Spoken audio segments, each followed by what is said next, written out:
Rajim. Bismillahirrahmanirrahim. Assalamu alaikum, dear students. How are you? Hope you will be fine. Today's Mutaliya Pakistan lecture, date 2nd of Jan 2024, اور آج کا آپ کا topic ہے 1935 کا آئین اور صوبائی خود مختاری۔ آج ہم ان دونوں کو ہی ڈسکس کریں گے، 1935 کے آئین کو اور صوبوں کی خود مختاری کو۔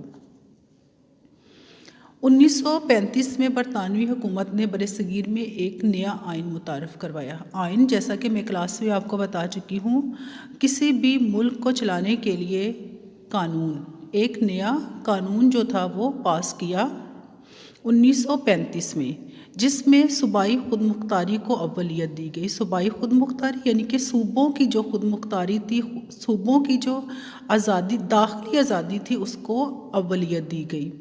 اس آئین کے تحت 1937 میں انتخابات کروائے گئے، الیکشن کروائے گئے، جس میں کانگریس نے واسع اکثریت حاصل کی۔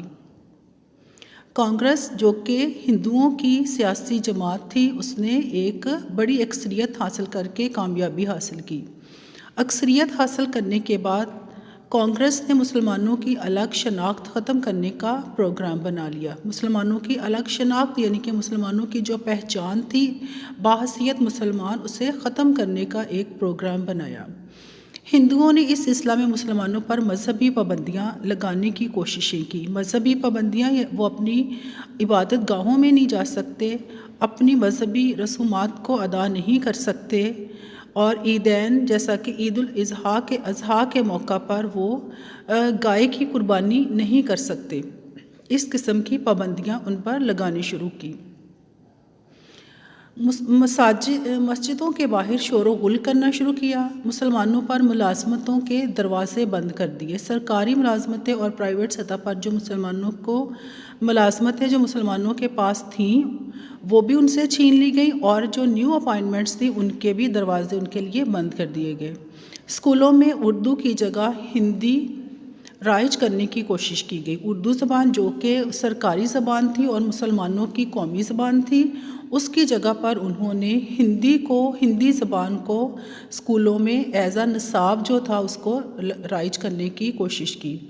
گاندھی کی مورتی کی پوجا کرنے پر زور دیا گیا۔ یہ کہا گیا کہ تعلیمی اداروں میں جو گاندھی کی مورتی ہے، جیسا کہ ہندو بچے جو ہے وہ اس کی پوجا کریں گے، تو مسلمان بچے بھی اس کی پوجا کریں گے، اور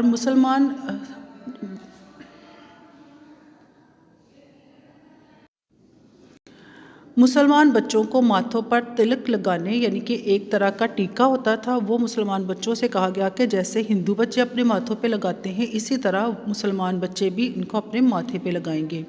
مسلمانوں کو ان کے خلاف نفرت پر مبنی وندے ماترم کا ترانہ گانے کے لیے مجبور کیا گیا۔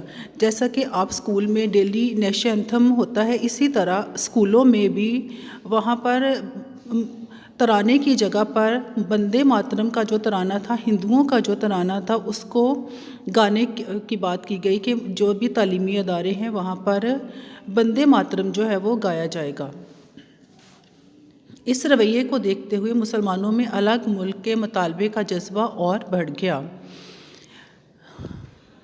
1938 میں پٹنہ کے مقام پر مسلم لیگ کے سالانہ اجلاس میں محمد علی جناح کو قائد اعظم کے لقب سے نوازا گیا۔ محمد علی جناح کب؟ 1938 میں۔ مقام کون سا تھا؟ پٹنہ۔ اور مسلم لیگ کا وہ ایک سالانہ جلسہ تھا جس میں قائد اعظم محمد علی جناح کو لقب قائد اعظم سے نوازا گیا۔ 1939 میں جب کانگریسی وزارتوں کا دور ختم ہوا، کون سی وزارتوں کا؟ کانگریسی جو وزارتیں تھیں ان کا دور ختم ہوا، تو قائد اعظم اور مسلم لیگ کی اپیل پر مسلمانوں نے 22 دسمبر 1939 کو یوم نجات منایا۔ مسلمانوں نے یوم نجات کب منایا؟ 22 دسمبر 1939 کو۔ اس کو آپ ایز اے شارٹ کویسچن جو ہے اس کو نوٹ کر لیں۔ پہلا آپ کا شارٹ کویسچن بنتا ہے، مسلم لیگ کے سالانہ اجلاس میں قائد اعظم کو نے کب اور کہاں شرکت کی؟ انہوں نے پٹنہ میں 1938 میں، اور اسی اجلاس میں انہیں قائد اعظم کا لقب دیا گیا۔ سیکنڈلی، مسلمانوں نے یوم نجات کب منایا؟ انہوں نے 22 دسمبر 1939 کو یوم نجات منایا۔